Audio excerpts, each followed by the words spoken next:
मेरे दूसरे हिस्से में जो तस्वीरें आप देख रहे हैं ये छात्र आंदोलन की तस्वीरें हैं, ये इलाहाबाद की तस्वीरें हैं।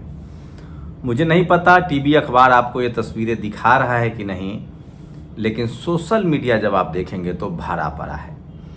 ये यूपी के छात्र हैं जो प्रयागराज में, इलाहाबाद प्रयागराज में प्रदर्शन कर रहे हैं। अब ये क्यों बट गए हैं, क्यों सरकार से नाराज़ हैं, ये भी आपको बताऊंगा। लेकिन सोचिए कि अब छात्रों का मुद्दा दिखाया नहीं जा रहा है। टीवी अखबार के पास समय नहीं है और वहाँ योगी आदित्यनाथ सीएम हैं और सरकारी नौकरी के परीक्षा को लेकर ये हंगामा खड़ा हुआ है। दरअसल हर राज्य की जो सरकार होती है वो पीसीएस की परीक्षा आयोजित करती है। जैसे केंद्र सरकार यूपीएससी के आयोजन करती है, वैसे पीसीएस की परीक्षा होती है जिससे बीडीओ सीईओ बनते हैं लोग, बाद में आईएएस भी बनते हैं पदोन्नति होकर।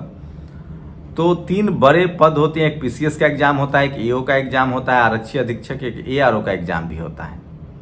ये 3 परीक्षा है। अब ये परीक्षा अब तक एक दिन होता था, एक शिफ्ट में होता था, लेकिन अब यूपीपीएससी है, उत्तर प्रदेश आयोग जो है, जो इलाहाबाद स्थित है, उसने कहा है कि अब ये परीक्षा 4 दिनों में होगी। मतलब एक ही नौकरी की परीक्षा पहले 2 शिफ्ट में होगी और 2 डेट पर होगी, और इसको नॉर्मलाइजेशन का नाम दिया है, जिसको छात्र करें कि ये नॉर्मल नहीं। अब सोचिए कि एक ही नौकरी की परीक्षा एक छात्र सुबह में देगा, एक छात्र शाम में देगा।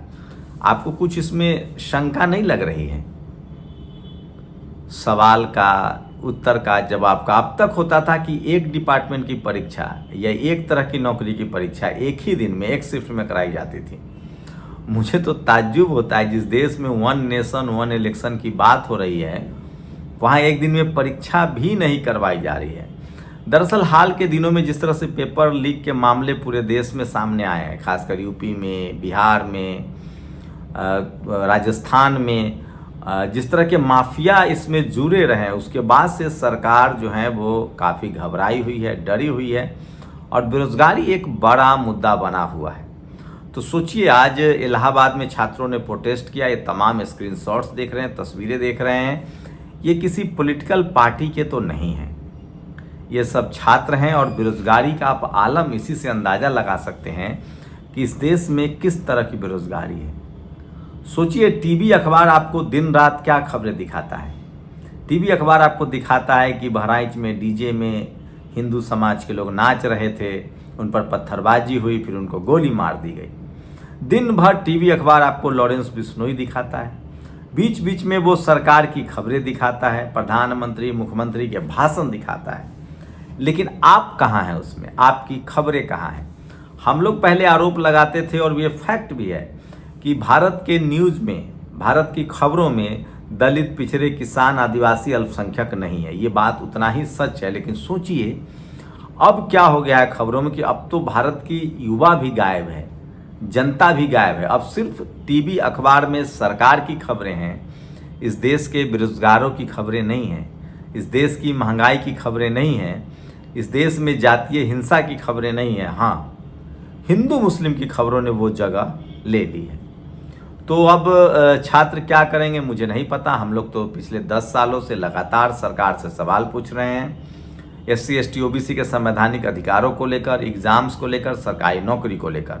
अभी भी मैं बता रहा हूँ, सरकारी नौकरियों के जितने एग्ज़ाम है उसमें SC ST OBC के छात्रों की भागीदारी ज़्यादा होती है, क्योंकि उनका बैकग्राउंड ऐसा है।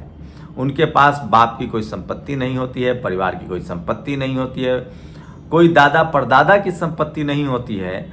और बहुत तो ऐसे लोग हैं मेरी तरह जो पहला जनरेशन है, जो मैट्रिक पास करते हैं, 10+2 पास करते हैं, और उनके जीवन का एक ही लक्ष्य होता है कि किसी तरह से हमें एक सरकारी नौकरी मिल जाए, ताकि समाज में प्रतिष्ठा भी हो, शादी ब्याह भी हो जाए, घर पर छत भी आ जाए, मान सम्मान भी मिले, और तमाम जिम्मेदारियों को भी निभाया जाए।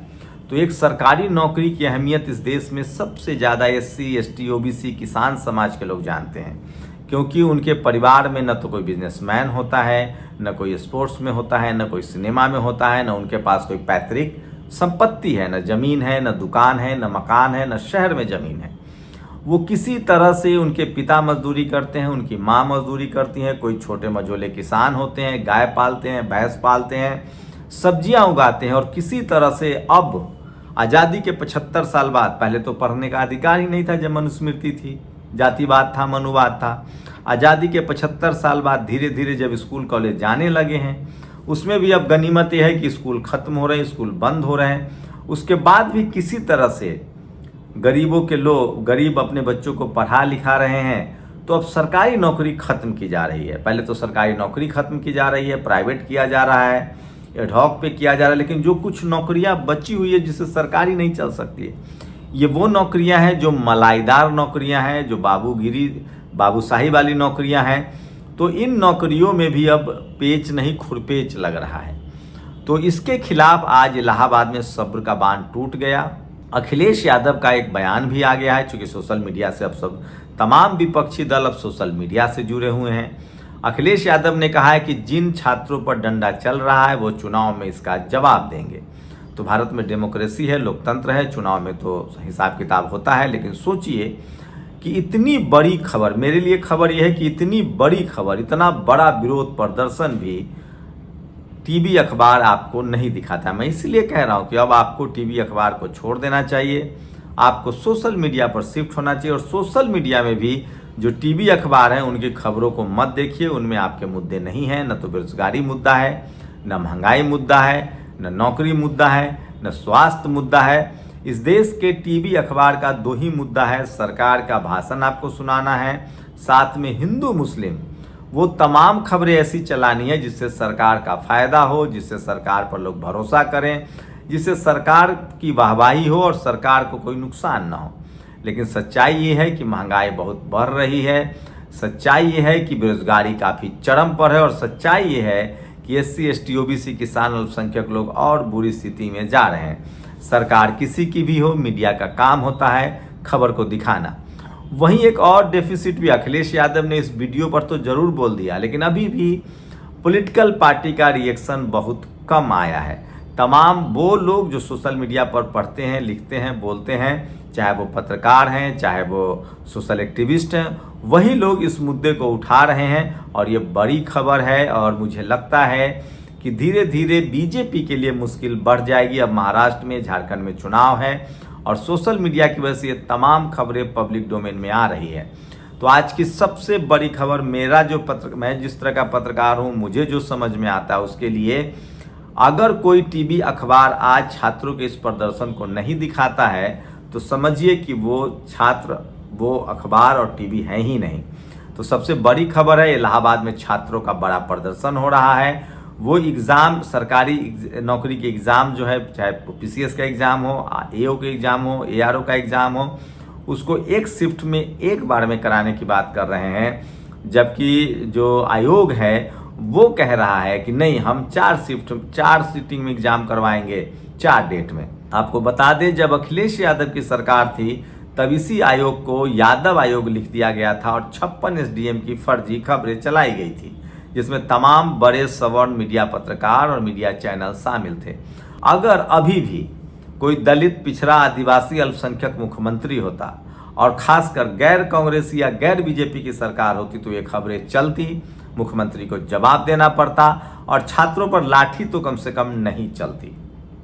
तो इस देश में मीडिया जो है, जो टीवी अखबार है, जो सूचना के व्यवसाय में है, वो लोग घोर जातिवादी हैं, मनुवादी हैं। आज भी हाई कोर्ट, सुप्रीम कोर्ट में SC ST OBC के लोग जज हैं, लेकिन टीवी अखबार में पत्रकार नहीं है, इसलिए आपको खबरें नहीं मिलती है। खबर चलने से क्या होता है? खबर चलने से ये होता है कि सरकार को संज्ञान लेना पड़ता है, सरकार अपनी गलतियों को सुधारती है। खबर चलने से कहीं क्राइम हो तो उसको सजा मिलती है। खबर चलने से सरकार को पता रहता है कि किस तरह की समस्याएं हैं, जनता क्या चाहती है। लेकिन हाल के दिनों में, पिछले जब से बीजेपी सरकार केंद्र में, नरेंद्र मोदी प्रधानमंत्री बने हैं, तब से टीवी अखबार का काम है सिर्फ सरकार का गुणगान करना, और सरकार जो भी फैसला ले उसको मास्टर स्ट्रोक बताना। जनता का उससे नुकसान हो रहा है, चाहे नोटबंदी हो, चाहे आप बता दें कि कोरोना में पैदल चल रहे थे।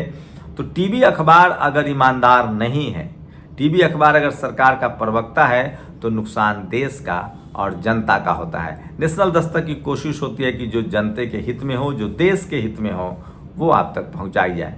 तो आज की सबसे बड़ी खबर है, इलाहाबाद में छात्रों का प्रोटेस्ट है, सरकार के प्रति गुस्सा है, व्यवस्था के प्रति गुस्सा है और बेरोजगारी, इससे पता चलता है कि किस तरह से इस देश में बेरोजगारी ने युवाओं का हाल बेहाल कर दिया है। आपकी भी जिम्मेदारी है कि इस तरह के खबरों पर कमेंट कीजिए, शेयर कीजिए, लोगों तक पहुंचाइए। सिर्फ रील्स देखेंगे तो काम नहीं चलेगा, आपको भी अपनी नैतिक जिम्मेदारी लेनी पड़ेगी और इस तरह की खबरों को जब आप घर घर तक पहुंचाएंगे तो जागरूकता आएगी, मुल्क मजबूत बनेगा, लोगों की समस्याएं दूर होंगी। शुक्रिया। नेशनल दस्तक की आपसे गुजारिश है कि अगर इसको बचाना चाहते हैं तो नेशनल दस्तक को सब्सक्राइब करने के लिए रेड कलर के सब्सक्राइब बटन को दबाएं, फिर बेल आइकन की घंटी दबाएं। नेशनल दस्तक को बचाने के लिए बहुत जरूरी है कि हर खबर को शेयर करें, लाइक करें, कमेंट जरूर करें।